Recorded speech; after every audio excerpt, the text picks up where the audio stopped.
Hi everybody, I just wanted to do my little begonia. Whoops, I'm sorry about that.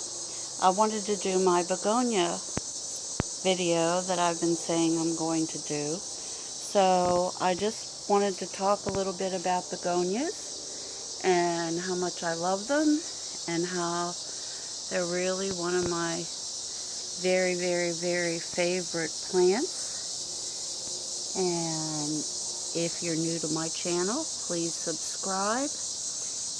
And if you're not new, thanks for coming back.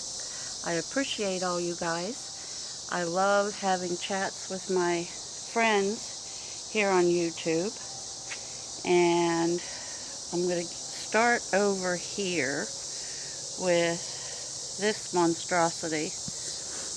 This is almost as tall as me. And you can see how big the leaves are on this coleus. This is one from last year. I grew this one. Look how pretty the leaves are. Just a little bit of color on them. But the showpiece is this begonia that I don't know how to tell you how wide. That's my hand. 1, 2, 3, 4, 5. It's over 5 hands across, so I don't know how much that makes this. This is in, if we can find it, there are 2 pots stacked on top of each other. They're not very steady. Here's another coleus I grew from seed. They're really easy to grow from seed, by the way, so don't be afraid. But just look at this magnificent begonia. And you're probably saying, wow, that all grew in 1 year? Yep, just about. I nursed this plant over the winter. It's a dragon wing begonia, dragon wing, and it mostly died off. This type of begonia, this type, and then there's another type I'll show you in a minute, die off during the winter. It doesn't support all its branches, but I left it in its nursery pot. That was not the reason why it didn't survive completely and lushly like it did last year. But anyhow, I'm rambling. I always keep things in their nursery pot. So over the winter it was kept in its nursery pot. And then when I was potting up this basket, I decided to put this begonia in. And it was only a few branches wide. And this is how it grew. I put Osmocote, and I've been fertilizing it some with fish emulsion. No, I always say fish emulsion. Fertilize emulsion fertilizer. Fertilize emulsion. Oh my gosh. Come on, Kathy. I fertilized it with seaweed emulsion fertilizer. And I'm trying to think and find at the same time. I wanted to show you something about female flowers. This is a female flower on a begonia. Just has that little tiny, there's the pollen. But this right here is what has the seeds inside for, I don't know whether it'll focus. They're little teeny tiny. These are not ripe. So sorry, little flower, I did that to you. So that's a female flower, and this is a male flower. Notice there's nothing behind. And this has a profusion of, looks like male, but behind it you see a female. And one of the reasons why I'm talking like about male and female, if you have the other kind of begonias with the huge flowers, tuberous begonias, you have to take the female flower off. And that would be, where'd we see those females? That would be this flower. Because you'll get more blooms. See how it's like a triangular, let me get it off of there. Let's get the petals off. It's like a little triangular thingamajig, and the seeds are inside that triangle. It's hard to see. This isn't a good one. But anyhow, this is gorgeous. I may have also fed it a few fertilizer sticks, but you can see how gorgeous it is. Here's another. I just love my coleus. They're so gorgeous, so pretty. And there's one that I noticed when I was moving this to film that's hanging down. That's another one from seed. And I put Wandering Jew in here, or Transiscanthia. Sorry I'm moving it so fast, I didn't mean to. But it likes to trail, so if you have one at home, just root some pieces and put in, and then you can take them in the house for the winter. Here's some female flowers. I don't know whether you can tell any better. See that little triangular shape? That has the seeds inside. So that's how they grow begonias from seed. And I'll just show you these. These are cuttings. This is a cutting from my original double impatient, or rose impatient. No, why won't the camera focus on that? I don't know. Anyhow, I love them. There's my roses still that I bought the other day. There's the yellow ones, they're fading. So, here's my string of pearls and my Brazil. One of my, you know what I'm talking about. I'm brain dead right now. Breadfruit. What's that other name for breadfruit? We all want a Thai constellation one, but I don't have one. This monstera leaf doesn't have all the slits in. Most of them, this is new. You can tell. Not real new because it's not paper thin. This one is. I think it needs more fertilizer. That might be why there's not as many splits.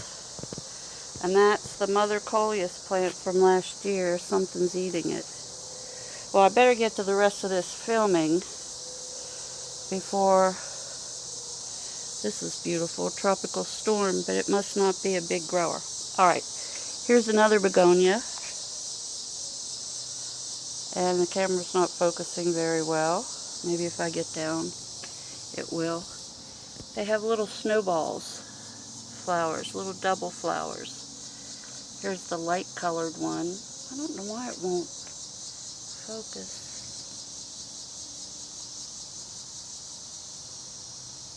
These are like the little ones you plant outside in your yard, but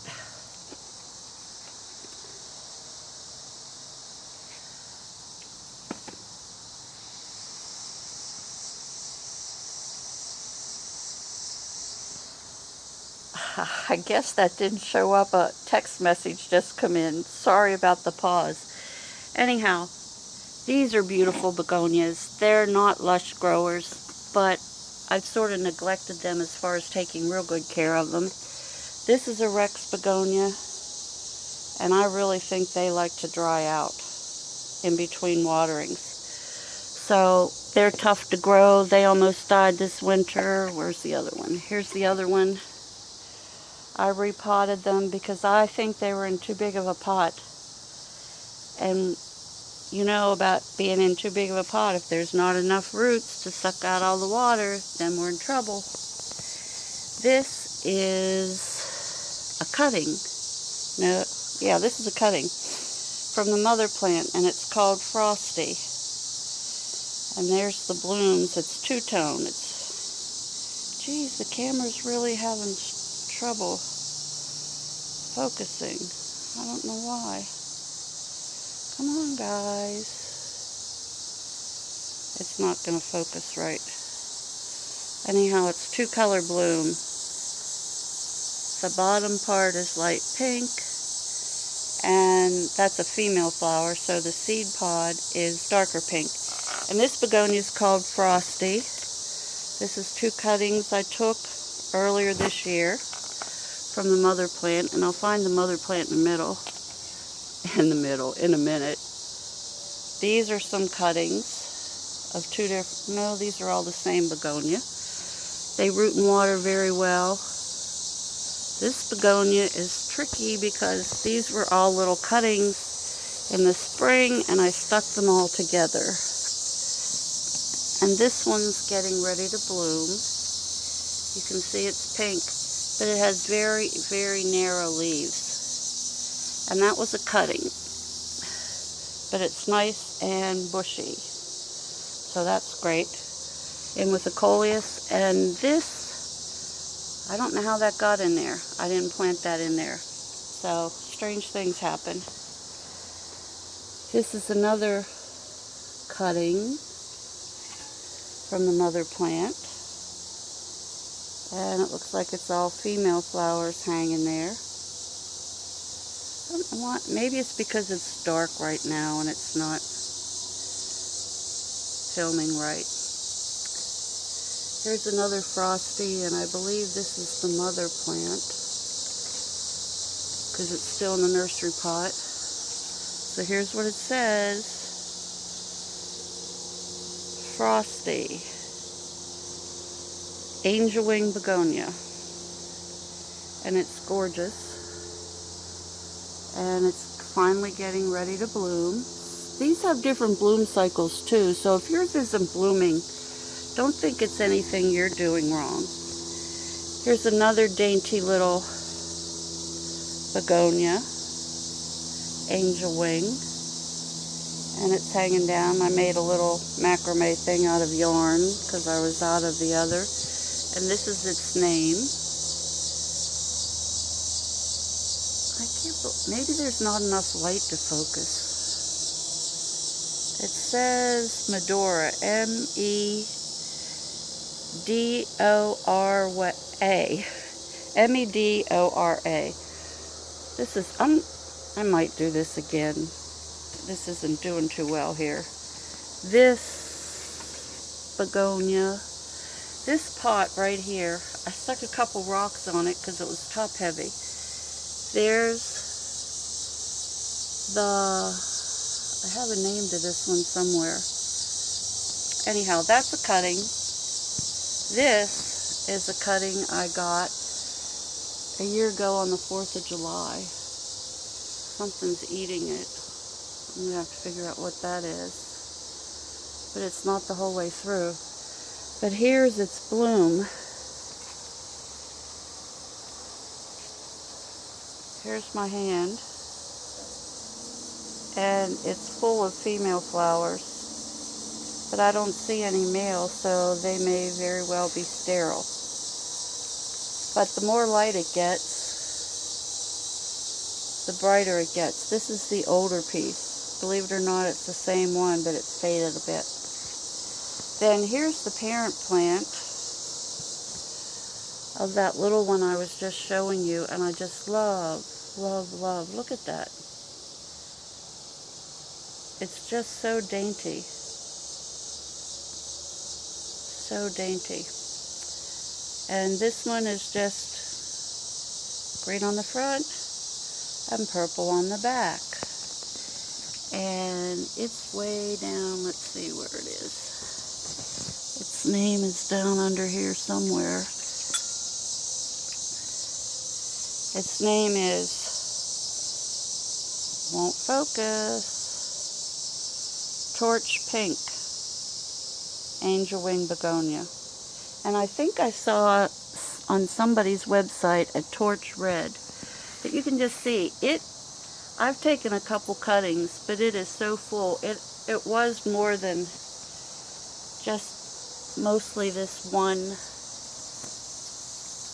see. There's one, two, there's like 3 canes sticking out. I'm sorry, I should have gotten out here sooner. And here's something. That's full of seed. Those are dried seed pods. Wonder if I could get any of them to grow. And here's another seed pod, but that one still has some green on it. So I'll let that alone. What else do I have here? I'll just lay that right there. Here's another little pot. Whoops, they're gonna fight. Let's take this one off first. This is torch pink, a pot. They're very, very easy to propagate. Here's another one. There's only one in here. This is, I think, the one without any name. It's a little bit harder to propagate. Some are easier than others to propagate and get to be okay. And it seems like this torch pink is a good one to get it to propagate. And here's Medora again. And you can see the blooms. It's just the most delicate, prettiest little begonia. And I just got this one at the nursery this year. And here's another begonia. This is probably the torch pink also. This is a cutting. This is an old cutting. You can see how old that is down in there. This has been in a hanging container. I'll show you my trios. So I set this all up. I should have gotten out here sooner because it is getting dark. I don't know whether I'll film this over again or not. I'll have to watch it. Anyhow, don't overwater your begonias. None of them like to be sitting in water. None of them like to think they're growing in a swamp. I wouldn't say let them get bone dry, but I'd say let them dry out in between waterings. Also, in every one of my pots that I have repotted, the cuttings, I have soil moist in it. And I need to do a video just on soil moist. But anyhow, these are my begonias. And if you take a Rex begonia leaf and put it in water, or half bury the leaf, it will get baby leaves on it. And so this was on sale last year at the end of the year for like $4 or something, and so was that, because they weren't lush. And here's Frosty. I just wanted to show you the back. The back is green, but you can see the veins, which is very pretty, and it has sort of a rough texture to it. I just love these little snowball ones, and these have been around. I remember my grandmother having these back in the 50s. And they'll root in water too. I haven't rooted any of them up this year. So, please, take cuttings of your begonias. This one, I could break a cutting off. I would try to pick a place where it's not going to be noticeable, and a place where, let's see, is this a good one? Oh, let's break it off and demonstrate. Not sure if this is a good one or not. It could be better. But see where the leaves are? I like this space to be shorter. If it's shorter, then you have a better chance of it rooting. And see the leaf nodes? So this one is just getting ready to bloom. I'm not going to cut it, but if I wanted to make a cutting, I would probably cut right above that leaf right there, and it would get bushier or branch out. And let me show you something. You shouldn't do a cutting right where, at least that's what I've read, right where a bloom came out. That's not a good idea. A bloom didn't come out here, so you could cut above this leaf, and then the shoot would go to my left. If you cut above this leaf, the new shoot would come to the right. So depending on what direction you want your new branch to go, that should make a decision on whether you cut here, because you want something coming out to the right, or here because you want it to go to the left. This I haven't trimmed at all. It's just in here on its own, And here's a place where it's branching out on its own right there. So dragon wing usually try to branch out, and you notice there's a new branch, there's a flower. The next one, there's a flower. So try not, and here's another place where it's branching out. It's trying to find the sun, so it's going towards the left. But this is a beautiful, beautiful begonia. I am so happy. It was big last year, but never, never like this. So feed your plants. Give them seaweed emulsion fertilizer, and if you can find it, give them some Epsom salts. A little bit can be sprinkled on the top of the soil, or you can put a teaspoon or a tablespoon in a gallon of water and water your plants with it. Try not to get it on the leaves. Magnesium builds strong cell walls, and it really is magnesium sulfate, so it also has sulfur in, which plants like. What else? Osmocote. I never used Osmocote before. I always used the plant sticks, but I realized Osmocote was cheaper than the plant sticks if I bought a big bag, so I paid $20 for a big bag. I also put soil moist in there, so even when that soil is dried out, there's some extra in reserve, and that has really, really helped this survive the summer if I've neglected it. What else can I tell you that I use? The fish, and I keep saying fish emulsion. I'm sorry, it's seaweed emulsion. I don't like fish emulsion because it stinks. The seaweed emulsion has hormones in it, at least for orchids, according to Rick's Orchids on YouTube. It has hormones in it that tell the orchid when to grow flowers, when to grow leaves, and when to grow roots. And I think the hormones are telling this plant exactly what it needs to do.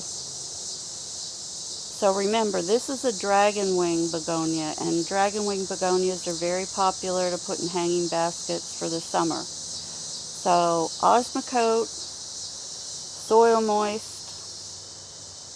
one bag for $16 will do 50 hanging baskets, so it's cheap insurance for your plants. It also helps if you tend to overwater because it sucks up all that extra water. So, seaweed emulsion fertilizer, Osmocote, soil moist, and then you need to, if you can find it, trace minerals. That's a liquid form. And also CalMag, which is a liquid that you can add to your watering practices. Well, my friends, please leave a comment. If you want me to do this over again because maybe it's too dark, let me know.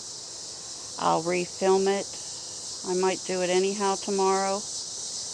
You never know, I might come up with some other bright ideas to impart to you. So stay well, my friends. Do something to make yourself happy. Grow with your plants. Make the world a better place today, even if you're standing in line behind someone who looks down in the dumps and you say, "Hey, those are pretty earrings you have in your ears. I just noticed them standing here behind you." The lady I told that to, she was having a really rough day, and she thanked me profusely for it. So take care, and if you want to see a big coleus, this is my hand. I don't even know whether I can't even put my arms around it, but that coleus is still in its nursery pot. You don't change the soil where you grow your tomatoes and peppers, so why are you going to change the soil all the time in the plants you have?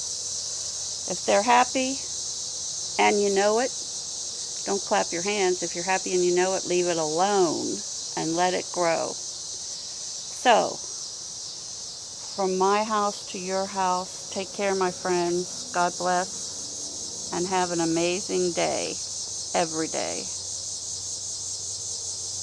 Oh, and by the way, please click subscribe, and if you like, click like. And most important, you know me, I say this all the time, please leave me a comment. Let me know you visited, and what you liked, what you didn't like. if there's something you'd like me to make a video about. But anyhow, thank you so much to all my subscribers. Take care, my plant friends.